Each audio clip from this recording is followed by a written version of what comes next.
Hope you're having a great weekend. It's our week in review. A look back at some of the most compelling stories, conversations that we've had throughout the week. Hope you enjoy. This is an examination of the hidden human condition. This is the Hidden Killers Podcast with Tony Bruschi. So the jurors wasting no time whatsoever to talk about their 6-week trauma of the Alec Murdaugh trial. Or experience or bonding time. I don't know. I don't know how I would look at it. I've never been in that sort of situation, but more power to them to take this experience and share with others. They spoke with the Today Show earlier in the week here and really gave some very powerful insight as to what life was like as one of the jurors in the Alec Murdaugh trial. Again, speaking with NBC and the Today Show, here's what one of them had to say about what stood out the most to them in the testimony that was given. Witness testimony was very believable, and the kennel video definitely played a major part, and his testimony. Yeah. Yes. Another thing that, of course, was brought up many times was that the jury did not have notepads, which when you're going through a 6-week trial, try and remember every single thing you just heard. There was more than 75 witnesses. There was how many hours of testimony that was given. It would be difficult to remember everything. However, what we did not know at the time is that they had notepads in the jury room. Throughout the case, a lot of people had talked about how we didn't have a notepad in the jury room, but we weren't able to have it in the courtroom, but we did have them in the jury room. So a lot of people would write down questions as we, went back during break. So I think that kind of made the deliberation a little bit more efficient. Everybody knew the questions they had. We were able to get through them quickly. These are jurors James McDowell, Gwen Gurnett, and Amy Williams speaking to the Today Show. Another thing, obviously, that happened that was rather important in the Alec Murdaugh trial was Alec Murdaugh deciding, I'm going to take the stand. I'm a good enough liar. I've gotten away with all this for this long. I bet I can keep this going, right? Here's what they said on Today. Well, first of all, I couldn't believe that he was taking the stand. And when he got on the stand, I was like, okay. So it was him. I don't know him, so I never, knew his voice, but I realized it was him. And in the kennel video, that just kind of sealed the deal. Do you think he should have taken the stand? No. What about you, Amy? No. He didn't help himself? No.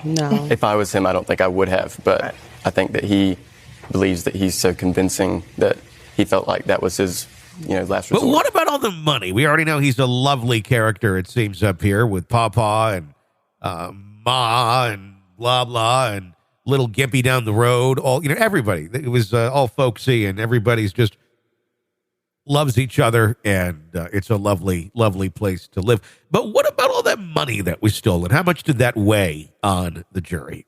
We could only consider it as part of the motive. It helped showing that he was very convincing and manipulative, and so it made sense. And the Today Show asked a very important question as well.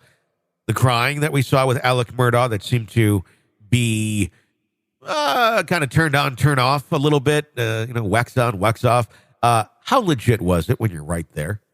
No, I didn't think he was crying. He turned it on and off. Yeah, it wasn't genuine. I had heard another interview with another juror that was done, I believe, with ABC News, and he said all he had was snot dripping down his face. There were no tears. He got a lot of snot, which I don't know what's more difficult to do. I guess it kind of depends on the time of year, but it is spring, so allergy season. I guess it's not that difficult to have snot coming down your face. I have that happen throughout the day randomly with me because I have horrible allergies. But hey, if you need drama, I guess, when we saw that big booger hanging off of him, what would move you more, tears or boogers? I guess Alec thought it might have been boogers. But why did he do it? What does James, Gwen, and Amy think about that? Here's what they thought. I don't know if we'll ever know. I think it may have been a combination of things, not just the financial, but everything was weighing heavy on him, I believe. Gwen, what do you think? I think it was, he wanted to have control of everything, and his wife owned the majority of the things that they had. So I'm thinking it was more like greed. and being in control. I think the prosecution had a very good point. It's a storm. Yeah. You know, at points in time, the defense would take one aspect and be like, you know, it couldn't have been this. And it may not have been that one singular thing, but there's so many things there that contribute to that overall storm that, you know, I think it played a part. This is an examination of the hidden human condition This is the Hidden Killers podcast. with Tony Bruschi. What are we going to do now that this case is done? Well, there's a lot coming up, including Chad and Lori Daybell. Remember them? Mommy Doomsday? Yes. She's headed to court very soon. Chad wants to take a little more time to work out the whole my kids were zombies when we buried them in the backyard. Come up with a story for that. But that's firing up pretty quick here. And, of course, Koberger not far off as well.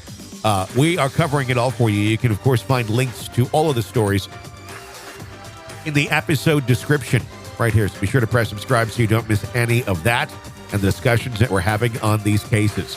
I am Tony Bruschi. Stay with us.